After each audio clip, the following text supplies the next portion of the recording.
அன்பு உள்ளம் கொண்ட தாய்மார்களுக்கும் எங்களை போன்ற நாடக வீரர்களுக்கும் பள்ளி சிறுவ சிறுமிகளுக்கும் எங்களுடைய அன்னை அபிராமி நாடக மன்றத்தின் சார்பாக சிரம் வாத்திய உரையாட எடுத்து வளர்த்தை விட்டு நீட்டிக் கொண்டார்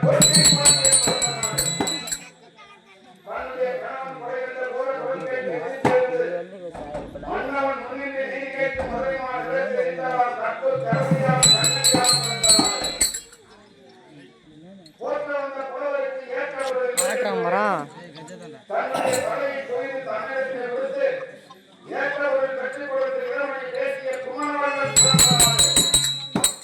ஒரு கண்ணுக்குட்டிக்காக தன்னுடைய ஒரே மகனை கேட்காது இருந்து கொண்டான் மொழியின்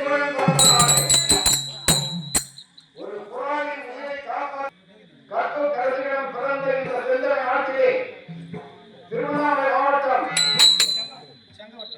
சங்கவட்டம் அரிதாரி மண்டலம் என்று சொல்லக்கூடிய ஒரு நகரத்திலே ஒருவர் பிறந்தார், சில காலம் வாழ்ந்தார்,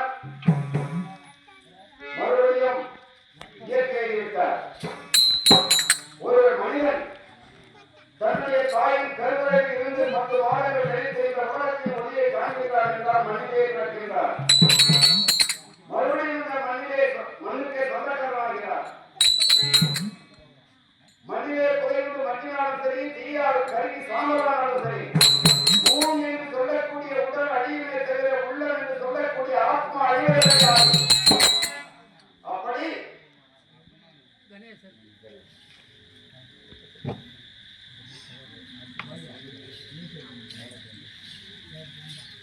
இந்த கிராமத்திலே சீலம் சிறப்போடு பிறந்து வளர்ந்து கணேசன் என்று சொல்லக்கூடிய ஒரு மையந்தர் அனைத்து இந்திய அண்ணா திராவிட முன்னேற்ற கழகத்திலே துறை சிறப்பாக இருந்து மக்கள் மனதில் இடம் பிடித்து மக்களுக்காக நல்லதை செய்ய வேண்டும் என்ற எண்ணம் கொண்ட பெரியார் அவர்கள் இந்த மண்ணுலகை விட்டு நிறுவனம் அடைந்திருக்கார். அப்படி பார்க்க போனால் பிறந்தார், வளர்ந்தார், ஒரு கற்பு கதையை உணர்ந்தார், நல்ல மக்களை பெற்றார், மகள்கள் பேர பிள்ளைகள் பழகிய நண்பர்கள் குற்றங்கள் பந்தங்கள் என்று அனைவரையும் மனிதர்கள் கடைபிடித்த அவர் ஐயா அவர்கள் இன்று நம்மோடு இந்த மனிதனை கிடையாது, இறைவனை சேர்ந்து விட்டார். அந்த ஆத்மா என்று சொல்லக்கூடிய ஆத்மாவை அடையவிடக் கூடாது என்று எண்ணம் கொண்ட சொந்த பந்தங்களும் நண்பர்களும் குடும்பத்தார்களும் சேர்ந்து அவர் சொர்க்கமடைய வேண்டும், சாதனை சான்றிதழ் அவருக்காக எப்படி பாண்டவர்கள் தன்னுடைய பங்கை பாண்டவன் சொர்க்கம் அடைவதற்காக எவ்வளவோ சிரமப்பட்டு அந்த ராஜசரியாகத்தை நடத்தி மோட்சத்திற்கு அனுப்பினார்களோ அந்த ஒரு புண்ணிய கதைத்தான் என்று அவருக்காக நாம் நடத்த முன்வந்திருக்கின்றோம். அப்பேற்பட்ட